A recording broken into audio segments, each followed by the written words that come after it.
Good evening and welcome to Broadcasting Scotland. This is Scotland at 7 and my name is Brian Liddy. Tonight we're joined by Chris... Hello. It's still Brian Liddy here with Scotland at 7 and today I'm joined by Chris McCusker. But before we...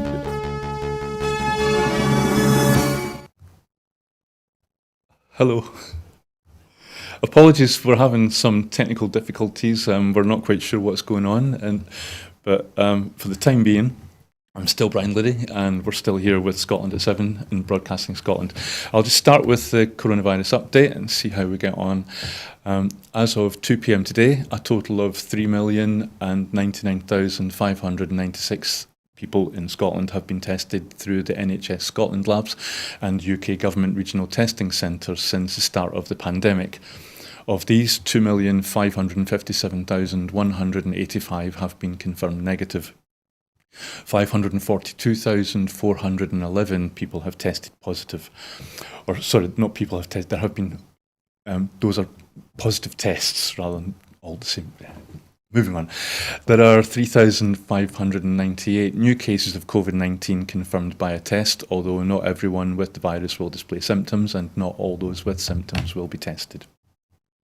There are 31 new reported deaths of people who have tested positive today. The number of patients in Scotland who have died from complications caused by the coronavirus infection now stands at 8,427.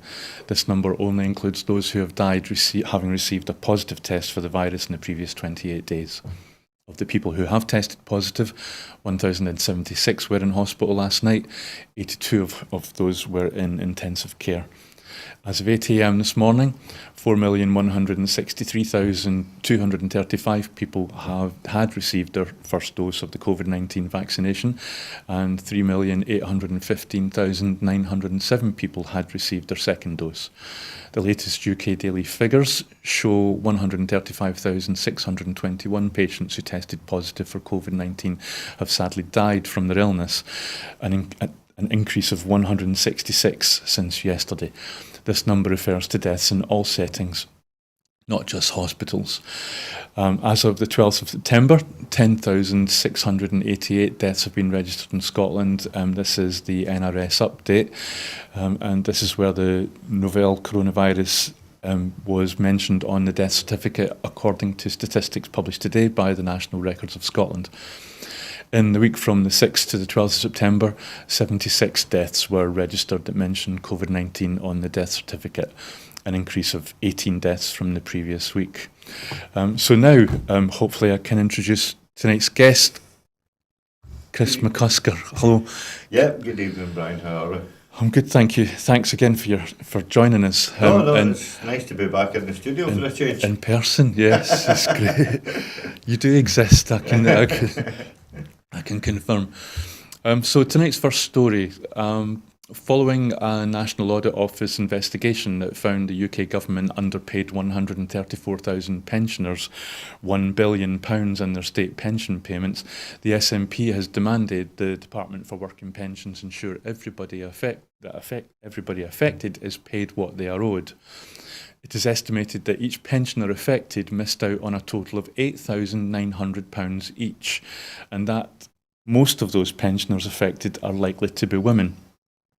The £1 billion blunder comes after 3.8 million women born in the 1950s were given little or no notice by the UK government that their state pension age would change, leaving them unable to prepare for losses that would hit their finances.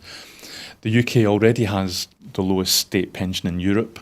UK pensioners currently receive just 28% of the average working wage when they retire, whereas in contrast, pensioners in a country like Luxembourg or Austria receive 90% of the average of their working wage.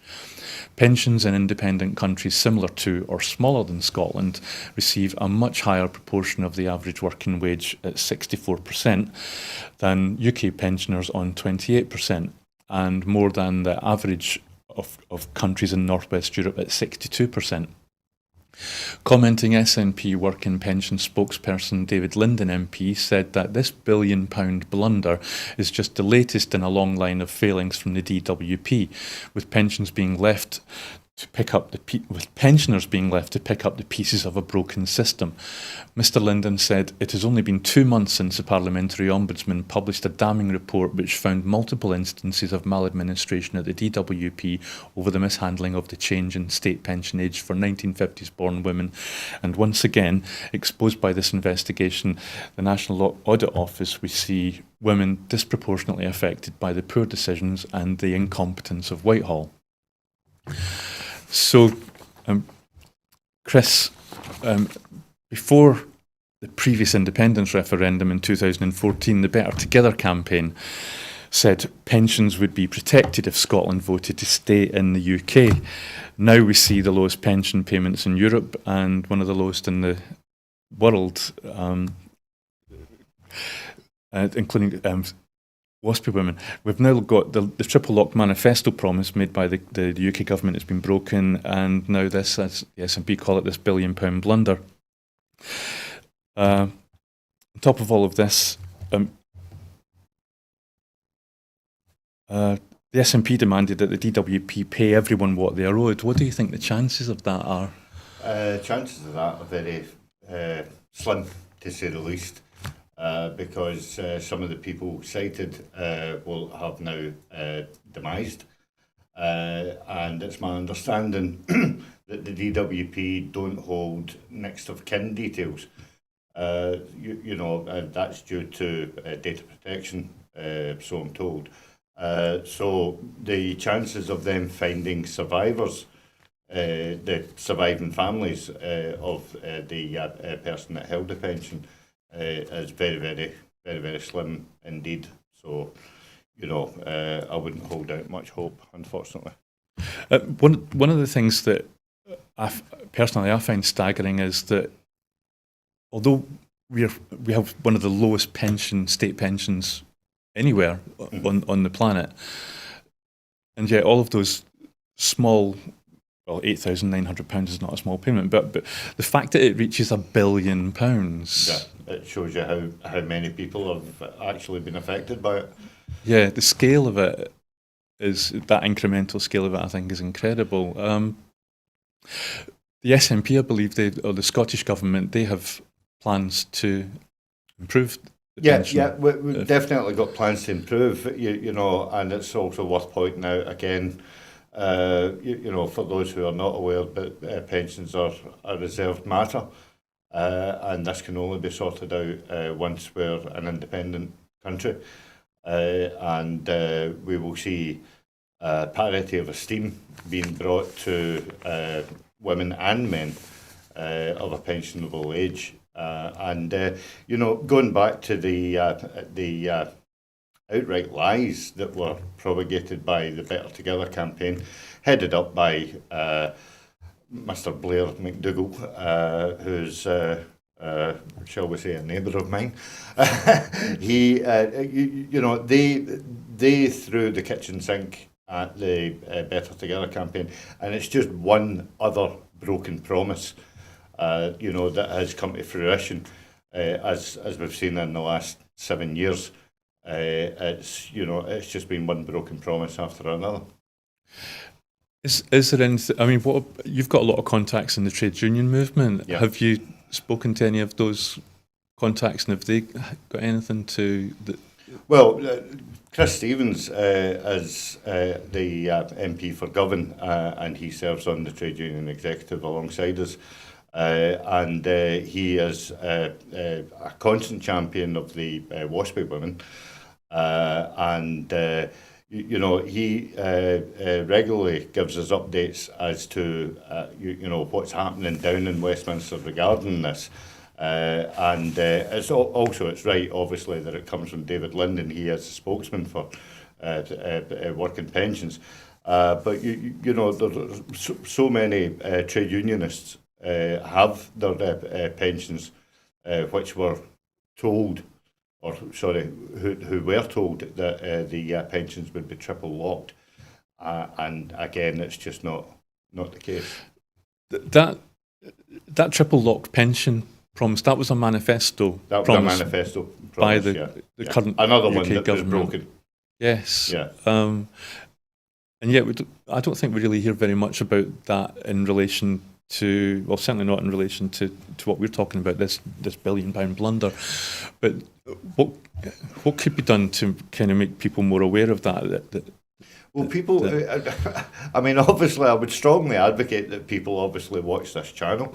They obviously retweet the content, because, one thing that I've found in my association with Broadcasting Scotland is the fact that, very rarely is anything repeated. I mean, as in, we don't labour on things and stuff like that because it's an ever-changing political system that we're currently living under. So I mean, by all means, people go back into YouTube and stuff like that, and they can watch through the archives. And in fact, if they go back far enough, they'll be able to see all the promises that were made by the Better Together campaign, the unionist cabal. And now we can see that it's just they're constantly getting broken. Is there something that should be done maybe in a wider aspect? I feel that we're drifting away maybe from the financial cost to these 134,000 pensioners, but the fact that a manifesto pledge can be broken, one that impacts so directly on pensioners. I don't know how long it's going to be until there is going to be another general election, which is going to be the next opportunity that we would have to make a change. But should something be done about governments that do break manifesto pledges, and it seems with impunity? Well, you might find this a bit rich, me sitting here with a red tie on and stuff like that. But because Labour are so toothless in Westminster, the SNP can only highlight things. They really can't affect change, such as this unequal union that we're in, where, Scotland only gets 59 MPs, yet, inner London itself, within the N25 orbital, at least has got 79. So, that just shows you the disparity, for a start. If Labour were to grow a backbone and actually challenge the government on these key issues, then, possibly something could get done. But at the end of the day, I revert back to the fact that the only way that, we would be able to right many wrongs that have come out of Westminster is to be an independent country. Let's hope that it is sorted and that the SNP's call that people be repaid is met, I would say. So moving on to the next story. New research shows low-income families will be almost £2,000 worse off by April, and the £20 universal credit uplift set to be cut in October would cover nearly a whole week of energy costs for claimants. The research carried out by the Joseph Rowntree Foundation and Citizens Advice Bureau respectively follows data from Citizens Advice Scotland that revealed 1 in 3 Scots, around 1.4 million people, ran out of money before payday at least once in the last year. The Rowntree Foundation has warned that families already under constant pressure will be pushed to breaking point by the combined impact of rising living costs and the universal credit cut. In light of the new information, the SNP has renewed calls for the uplift to be made permanent and extended to legacy benefits, and for the UK government to introduce a new energy payment to help lower income families cover the cost of fuel bills during the UK energy crisis. Commenting, SNP Shadow Chancellor Alison Thewlis said, "A decade of Tory cuts, the pandemic and Brexit have left millions of families poorer, and the UK government's response has been feeble at least." So, Chris, here we have inflation rocketing due to Brexit, energy prices set to soar, due to Brexit again. We've already had many years of austerity, even before COVID struck and Brexit happened. Furlough is about to end, which many think will put jobs at risk. So we have a constant pressure on the low-wage people in low-wage families. On top of this, we've got the £20 universal credit cut on top of this. And then recently in The Guardian, Gordon Brown said that he favours a UK government to manage this kind of situation. And yet, this UK government seems to be happy for people to rely upon the likes of food banks. Do you have anything to say? Gordon Brown, for me, doesn't have any credibility whatsoever. Again, he stood shoulder to shoulder with the Better Together campaign. Yet again, all those points that you cited, some of them were actual promises by the Better Together campaign and the Tories that would never happen, such as the rise of inflation, such as the gas shortage. This is all just the chickens coming home to roost. So Gordon Brown has got no, moral high ground to stand on and pontificate from. Whether it's in, a semi-highbrow newsprint such as The Guardian, or whether it's, the gutter press of The Sun. He's got nothing to offer Scotland. Labour haven't offered anything to Scotland for the, I would suggest, for the last 20 years. It took me the last 10 years to wake up to that. It's why, many ex-Labour supporters are now backing independence. They're also backing the SNP. I can tell you that there are at least 15,000 trade unionists within the trade union group. I can confidently tell you that as the membership secretary. And that's 15,000 disenfranchised trade unionists, obviously disenfranchised with the Labour vision, who have come over to the SNP because the SNP are champion what we would terminate as left-sided politics. I can see a thread developing with the Better Together, which is fair enough. And so I'll ask you the same question again, which is probably a universal question. Your contacts in the trade union movement, you just mentioned your membership there. And in terms of this story that we're talking about here, have you heard anything from your colleagues in the trade union movement? Have they got anything to say about what's happening here? Well, the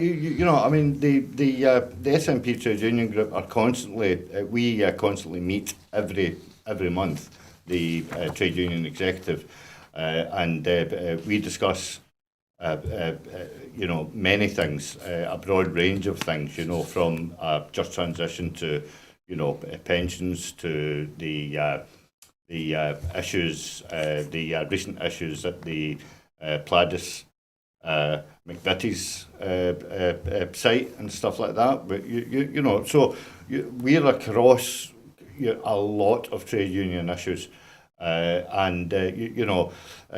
I'm sitting here dressed up as Richard Leonard, when he was in charge of Scottish Labour, he constantly said that the Scottish Government, the SNP, don't engage with trade unions. Well, I mean, that is just a complete lie.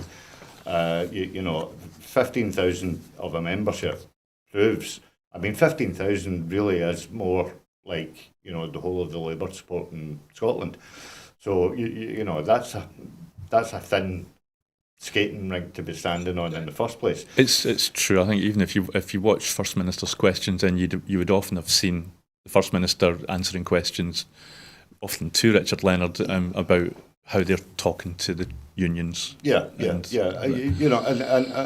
And it's never taken on. And also the fact that the trade union group have got an excellent working relationship with the STUC. Now we have, and her name totally forgets me, but the new General Secretary of Unite has actually come out in favour of independence as well. Yeah, she said if she was living in Scotland, she would vote. So Labour need to wake up to that.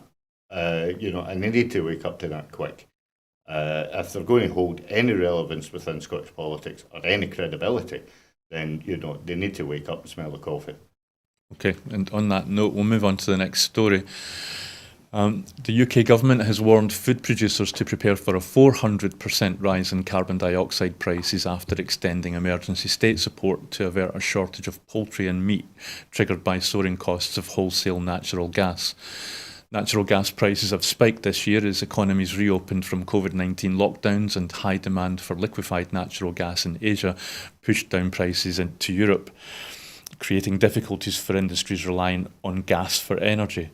Carbon dioxide, or CO2, is a byproduct of the fertiliser industry, the UK's main source of CO2, where natural gas is the biggest input cost. Industrial gas companies, including Lind, Air Liquide and Air Products and Chemicals, all get their CO2 mainly from fertiliser plants. The natural gas price surge has forced some fertiliser plants to shut in recent weeks, leading to a shortage of CO2 used to put the fizz into beer and carbonated drinks, and to stun poultry and pigs before slaughter. The government has struck a deal with US company CF Industries. The UK government has struck a deal with the US company CF Industries, which supplies some 60% of the UK's CO2, to restart production at two plants which were shut because they had become unprofitable due to the gas price rise. Environment Secretary George Eustace told Sky News that he wanted the market to adjust, saying that the food industry knows there's going to be a sharp rise in the cost of carbon dioxide. The government position is that the food industry will have to accept that the price of CO2 will rise sharply from £200 a tonne to around £1,000. The 3-week support for CF would cost many millions, possibly tens of millions, to underpin some of their fixed costs, according to Mr Eustace. So, Chris, who would have thought that a single product, a simple gas like CO2, would impact directly on so many different outcomes and products? Had you any idea that CO2 was linked to so many things that we find in the shops? Well, yeah, actually I did, because I'm a trained chef. So, I'm well used to the processes in packaging. Which many, the likes of steaks and chicken and stuff like that are all vacuum packed, so therefore it needs, gas in that process. I was unaware that gas was used in the slaughter of animals, so that every day is a school day. Yeah, and it's the same for me as I'm just an average consumer, really, and I thought, gas, bars, iron, brew and the like, but I wouldn't have thought it affected quite so many things. But it'll affect Scotland, but it won't affect England so much, because their beer is always warm and flat anyway, so, it wouldn't make much difference. Yes. But, I think you obviously, slightly misspelled George's surname. It's actually Useless, not Eustace. Okay, we'll amend that and for future use.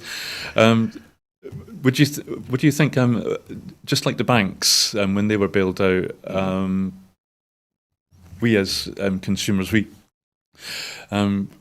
buy these products, so we pay these companies, and it becomes profits, and then when they fail, consumers are it seems that they're being asked to bail them out again. Is this proof that capitalism doesn't work, or? Well, I'm glad that you asked me that, because I was going to point out the fact that, these companies, are run solely for profit. They're not there for public benefit. And that is the raison d'etre of private companies, to make profits for shareholders. So again, there is a certain amount of credibility that companies should be taken back into public ownership. If you remember, and you're of a similar age to my good self, back in the 70s, back in the 80s, we had public companies like gas and electricity,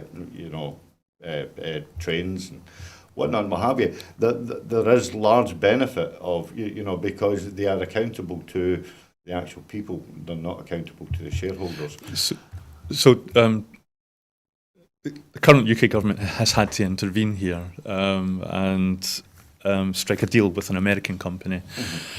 And just from what you were saying, as you say, this tends to kind of go against most past Conservative governments' views, which would be that markets should look after themselves, and that if you do have a government, it should have a light touch and avoid regulation. What do you think it means that we've now got a current Conservative government which is stepping into the marketplace and well, you see, I mean, this is a classic case of the fact that where capitalism fails, the government has to turn to socialism in order to fix the problem. And how you view American companies, American corporate companies that obviously work for profit. But the UK government had a chance to avert this disaster 2, 3, 4, 5. I would suggest even 7 years ago. By addressing many inequalities within the actual British labour market, and they've failed to do that. And I'm not saying that that Labour would have done things any differently, but what I'm saying is the fact that in an independent Scotland, we will have the choice to make sure that companies are properly regulated and are accountable, and not, yes, they have to be run, for a certain amount of profit, but not the exorbitant profits that we can see in this story, running from £200 up to £1,000. That is just absolutely horrendous. And when people actually take that into consideration, the fact that an independent Scotland would be able to, give us the chance to do things differently, as opposed to how things are getting done at this present moment in time. During the fallout of Brexit, the onslaught of the pandemic, we can see again everything coming home to roost that is just so wrong within this unequal country. Yeah, I agree with you that all of the figures that we've mentioned in all of tonight's stories so far are eye-watering. So, moving on to the next story. At a meeting in the White House, President Joe Biden has warned Boris Johnson that peace in Northern Ireland must not be jeopardised by tensions over post-Brexit trade rules. Speaking in the Oval Office at the start of a face-to-face meeting, Biden stressed the importance of maintaining the careful balance that was achieved by the Good Friday Agreement. He said, I feel very strongly when asked about the Northern Ireland Protocol. We spent an enormous amount of time and effort in the United States. It was a major partisan effort, and I would not like to see, nor would many of my Republican colleagues, a change in the Irish Accord. The President said the two leaders would discuss trade in their meeting. The UK government is eager to seal a US-UK trade deal. We're going to talk about trade a little bit today, and we're going to have to work through that, Biden said. A post-Brexit trade deal is regarded as vital to UK government plans. So, Chris, Biden talks in terms of peace in Northern Ireland, the peace protocol, the Good Friday Agreement, the Belfast Agreement. Rightly so. And yet the thread that runs through all of it, or underneath it, seems to be Brexit once again. It seems to be a theme tonight. Do you think that a UK-US trade deal is likely without more assurances from the UK government than is currently on the table? From what I ascertained today, Biden doesn't put it at the top of the agenda, and for all Boris Johnson trying to pontificate that it was a successful meeting and everything went swimmingly is, quite frankly, just a load of tosh, because Biden, again, as I said, didn't put it high up in the agenda. It was discussed, but it's not high up in the agenda. And Britain are now with, I hate to ask, or I hate to state that it's Liz Truss as now the Foreign Secretary, and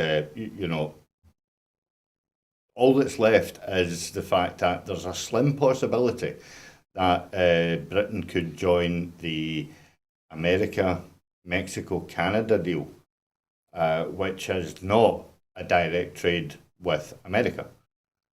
Do you know what I mean? So it's a shadow of its former self of what, the British government again said to the electorate that it would be highly achievable. It's not highly achievable.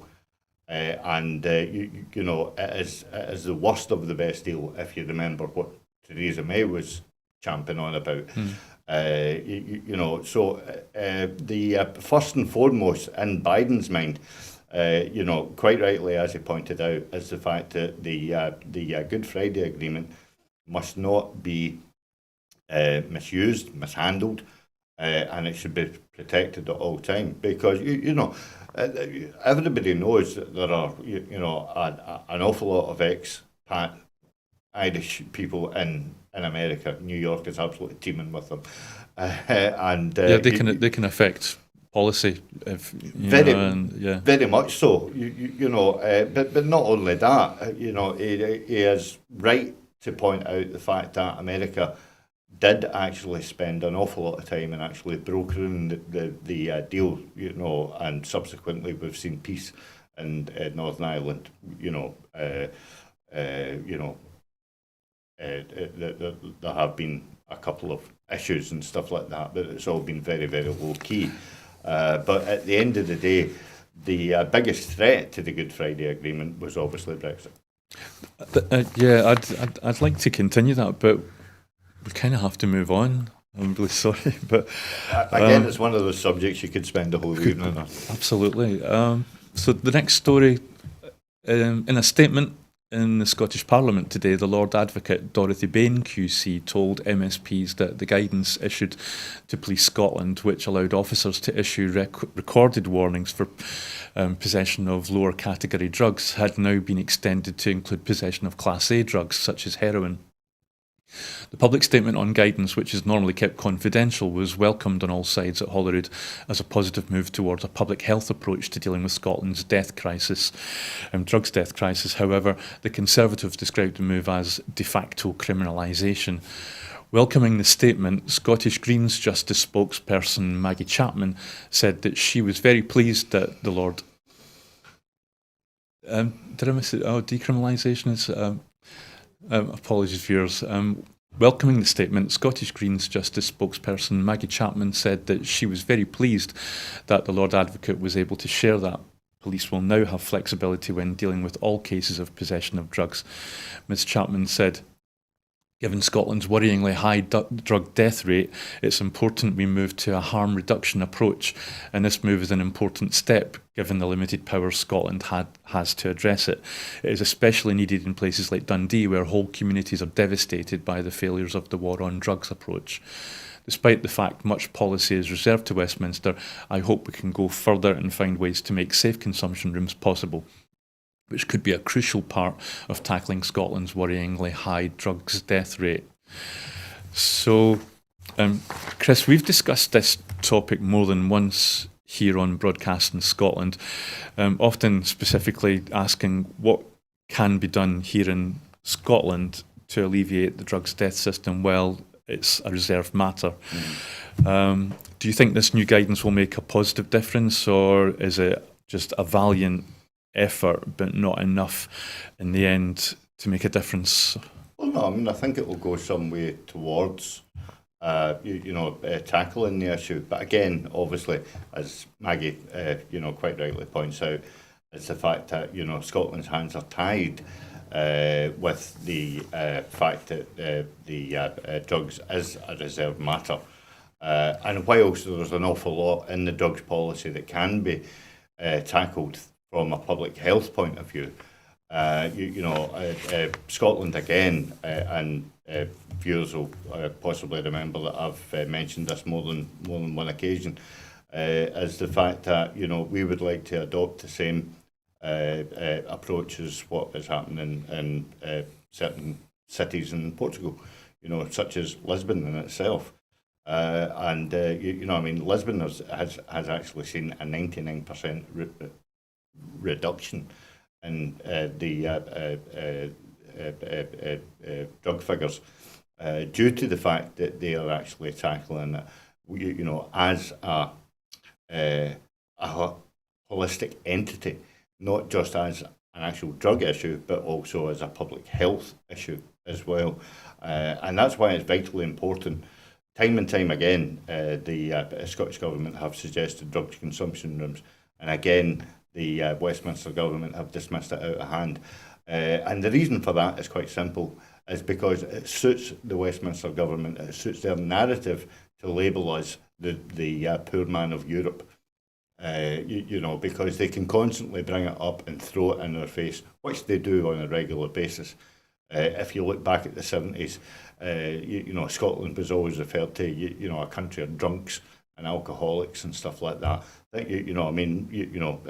Recently we've managed to shrug off that label, but this is one label that the Tories continue to keep on hitting us over the head with.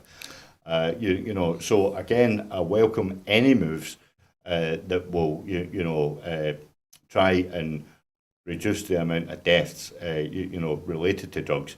Because the knock-on effect of drugs actually impacts on another issue, which is suicides. And again, there is a high proportional rate of male suicides which have a relation to drugs as well. It seems fair to say that the Scottish Government would like to do, for drugs deaths in Scotland, a similar approach to what they did with knife crime, which was very successful.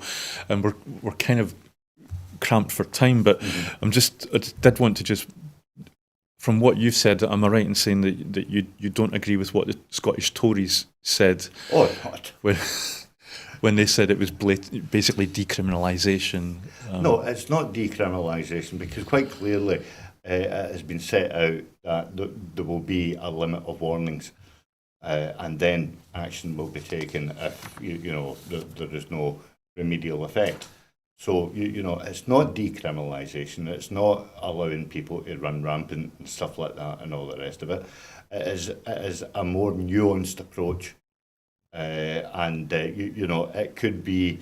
It is very welcome that it's Class A, because it will touch on an awful lot of drugs that that are unfortunately in daily use within the Scottish society, and again, it's the Tories will always take that narrative in order to turn it round into an SNP bad story.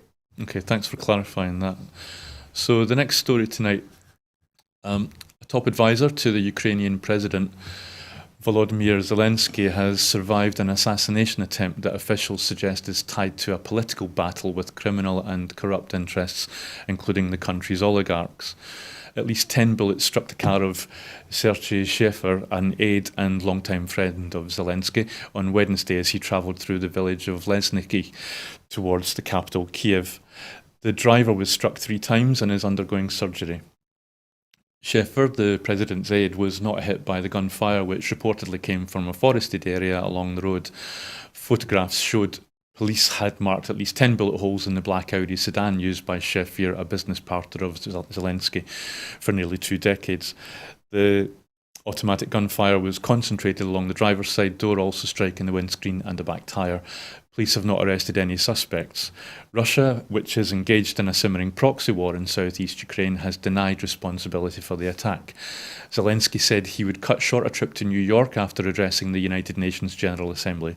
Local officials have been targeted in attacks in recent months in Ukraine. This month, a regional government emergency service spokesman and a first aid worker helping the Ukrainian army were killed in a car bombing in Dnipro. But the assassination attempt against Sheffer is the highest profile attack in recent memory. Zelensky is attempting to reduce the influence of powerful business interests in Ukraine.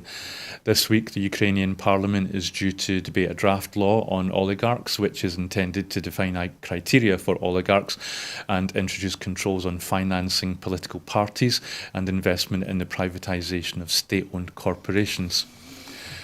So, Chris, there's no mention in our report of the name Putin, but do you think its absence in this instance is notable? Very notable. possibly borderline on conspicuous by the absence of his name. He is very clever. He doesn't get his hands dirty, you know, if at all. I was going to say, you know, if possible, but you know, if at all. So you know, again, this smacks of a John le Carre type, you know, Cold War, you know, cloak and dagger scenario, you know, where people are sort of like quietly gunned down and stuff like that, and all the rest of it. And again, it just shows the dark forces, you know, within the Russian regime, you know, that are, you know, able to carry out such attacks. You know, whether it's coming from central government or whether it's coming from out with central government, Sure. You know, it's definitely politically driven. That's a keep that you can take from this story. So rather than Russia, do you think this is maybe more, and mention Putin, but do you think this could be some oligarchs acting on their own, independent of any kind of... Well, again, you know, that's why I was careful to say the fact that it could be, you know, people out with government who are doing it in order to effect change, you know, on the inside and protect their own concerns, their own aspirations. You know, I go back to the fact that you know, because it's so, you know, the piece that you read out there about the fact that the shots came from a sort of like a forest type situation. You know, it's got echoes of the grassy knoll and stuff like that. You know, and that's why I say that it, you know, it sounds like something from a John le Carre kind of like novel. You know, where people are getting pictures of you know, a sort of like a snowy country lane covered in white, you know, and all the rest of it, and then, you know, all of a sudden shots rang out from the forest. So you're not suggesting it's the American? I'm sure you. I know you're not. No, I'm not suggesting that. But as I say, I go back to the fact that you know that it's got a real undercurrent of sort of like, you know, 1970s Cold War. It does read like a fiction. You know, so I mean, there are definitely dark forces at work, and unfortunately, through this news item, we can't attribute it to any one single person. No, absolutely. So it's interesting, though, nonetheless. So the next story, Finance Secretary Kate Forbes will publish the 2022-23 Scottish Budget and the Medium-Term Financial Strategy on Thursday the 9th of December this year, following agreement of the date with the Scottish Parliament's Finance Committee. The agreed timetable will ensure sufficient time to scrutinise the Scottish Government's spending plans for the next financial year. The 2022-23 Scottish Budget will focus on delivering the new programme for government, reflecting the challenges facing households, communities and businesses as a result of the coronavirus pandemic. Ms Forbes said, "There is no doubt the pandemic has changed how we live, and equally the consequences of COVID continue to impact how we live, how our communities interact with each other and how our businesses operate. COVID has also brought significant pressures for our public finances, with billions of pounds invested in public health measures, individual support and lifeline financial assistance for thousands of businesses. The 2022-23 Scottish Budget will be delivered against these considerable financial challenges as we continue to prioritise investment in the services, infrastructure and support measures that help build a fairer, greener, more progressive Scotland." So, Chris, this is a timetable is set out by the Scottish Government, and perhaps now Kate Forbes is going to have an easier time passing the next budget with the support of the Scottish Green Party, now that they've entered into some kind of formal agreement. Mm-hmm. But what about the UK government? What do you think? Don't they have a role to play? Well, yeah, this? Because at the end of the day, as we've seen in previous years, you know, Scotland has been left waiting for the London, shall we say? How to describe it? The London settlement for Scotland. So and what I mean by that is the fact that Kate Forbes has tried to do budgets without the forecasts, and basically, she's been sort of like, magnificently been able to use our own projections as to what we're going to get. Now, what it is that if there's not a timely response from the UK government, again, Kate Forbes is going to be stabbing in the dark as to facts and figures, and even more so because of the impact of the pandemic. It's going to be harder to finely tune that actual budget itself. So we need, unfortunately, cooperation from the UK government, as for this to be set out. But again, I would, like to go back to the fact that if we were an independent Scotland, we wouldn't need to rely on the UK government. We could, we could borrow our own money, possibly at the same rate as the UK government borrows money. It's the same as every other government borrows money.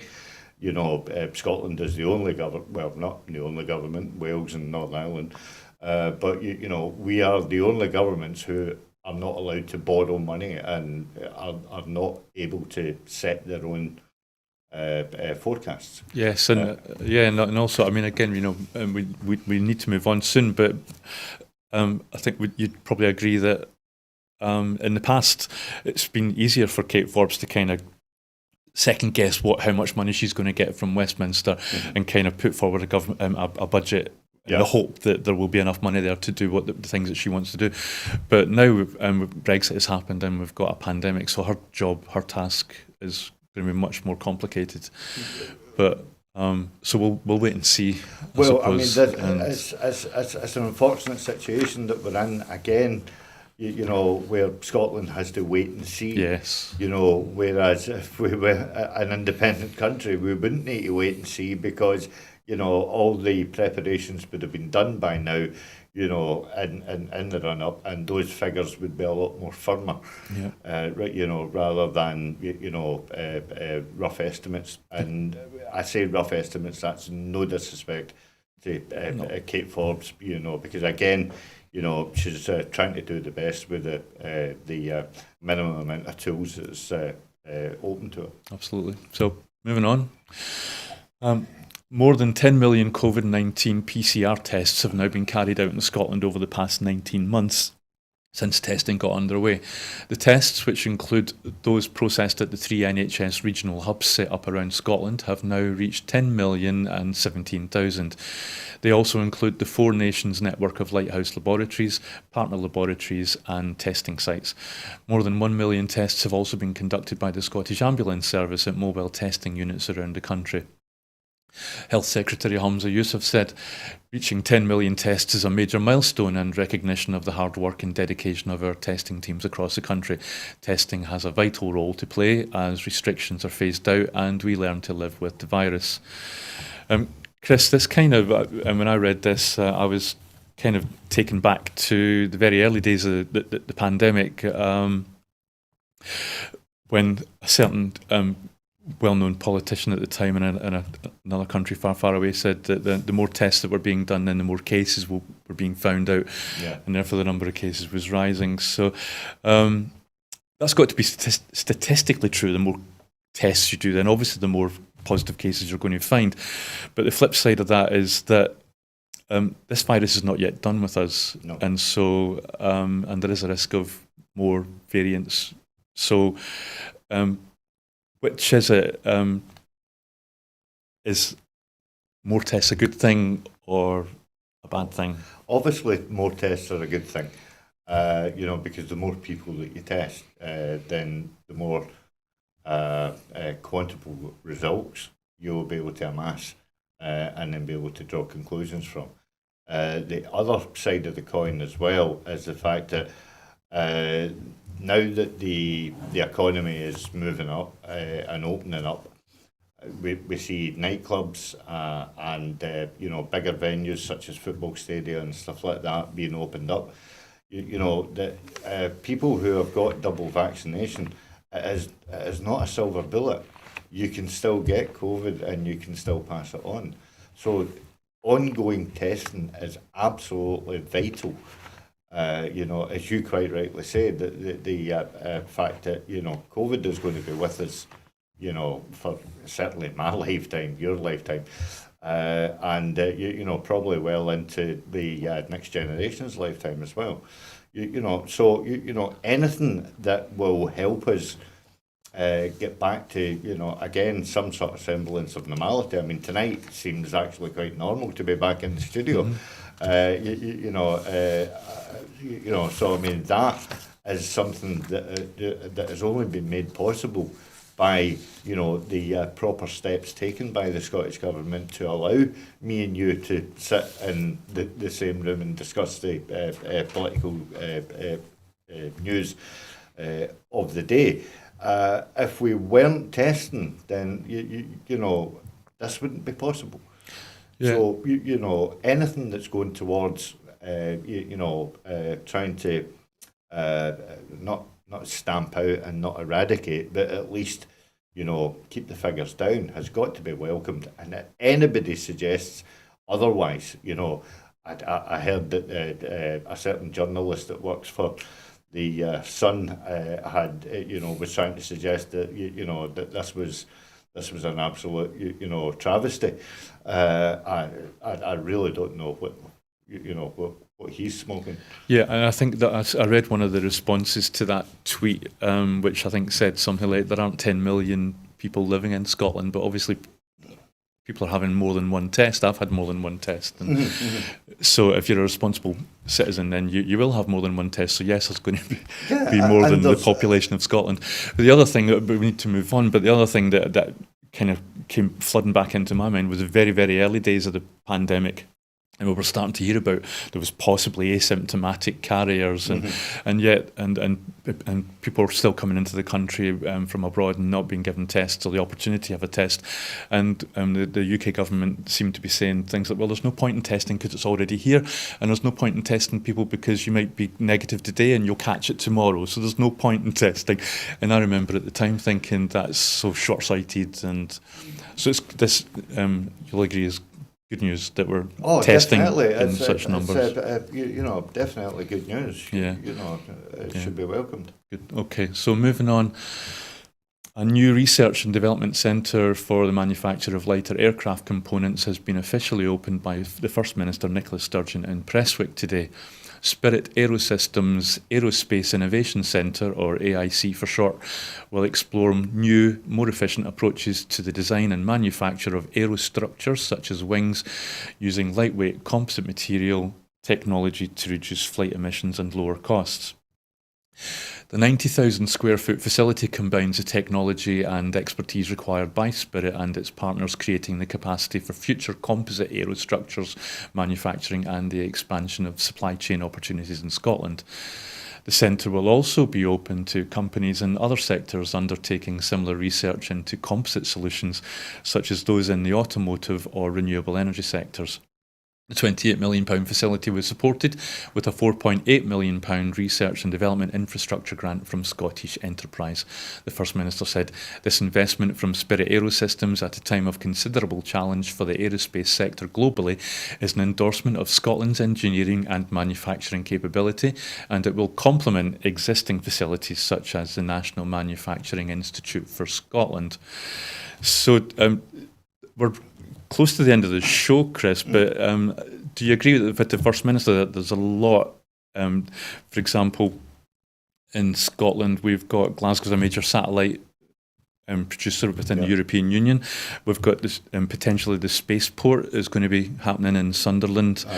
Prestwick itself seems to be the perfect location for a business like this. It's going to be sustainable and reduce emissions. It's green. It'll help Scotland hit its targets. But also the aero industry is struggling post-COVID. I don't know. Is it a sign that the Scottish Government is doing linked up thinking, or something else? Well, no, I mean it's all those things, and you know, I mean, I for one welcome it as the former trade union rep for Glasgow Airport. You know, I was working in Glasgow Airport for nearly 12 years, and you know, any investment into air travel has got to be welcome. You know, it's been a long time that Scotland was able to, you know, dream of manufacturing on such a scale. You know, I'm harking back to the 70s when we used to have the Talbot Chrysler factory in Paisley at Linwood, and you know, and we've seen those types of manufacturing companies sort of like you know roll up and die, unfortunately. So I mean, this is welcome news. You know, and again, the investment. You know, into a company that can actually touch other companies as well, you know, has got to be lauded. You know, so I mean, the First Minister is absolutely spot on here. You know, and Scotland has got a natural talent in, you know, R&D and, you know, investing in people skills. Yeah, and our universities are amongst the best in the world. It's been recognised, hasn't it? And these are not low quality, minimum wage, 0 hours. No, well, you see, this is it. I think the university that you were talking about is St Andrews. Oh, I think that was the one. You know, I mean, you know, both my sons attended Glasgow University, and my younger son went to Aberdeen as well. You know, and it's just finished actually Strathclyde. You know, doing a postgrad. And you know, again, the amount of people that go through our universities and then go on into, you know, various businesses, various industries and stuff like that, such as manufacturing, stuff like that, research and development. You know, it has to be lauded, and it has, again, it's turning on the narrative that the you know, the Tories constantly tell us that the Scottish education system is mince, and it is not the case. Absolutely, obviously. and I can tell you, we don't have very much time at all. But I worked at University of Oxford, and I can tell you that every year it's either Oxford or Cambridge University that's considered, comes out number one, and if it's Cambridge, Oxford, they feel it, it's noted, it's felt, so it will have been felt down there that St Andrews came in number one. And an awful lot of people, you know, possibly view St Andrews as being, you know, a cut above all the other universities in Scotland, you know, such as its, you know, shall we say, dubious contacts to, you know, the establishment. But all Scottish universities are doing pretty well by international standards. You know, I mean, we need to. You know, anybody that comes out of a Scottish university, you know what I mean, it is a glowing recommendation. Absolutely. On anybody's CV. And so, thank you for that, Chris. We're just, as one of my colleagues would say, that was Scotland at 7. My name is Brian Liddy. Thank you. If I haven't, did I thank you already? No. Thank you, Chris, for your time and your knowledge and your contributions. Just our usual appeal to you, our viewers. We couldn't do this without your help. And we would like to do more. If you could support us either financially or as a volunteer, then please have a look at the bottom of the screen where you'll see our crowdfunder and details of our website. All I can say is thank you for watching, thank you for listening, thank you, Chris, and we'll see you again tomorrow evening. Goodbye.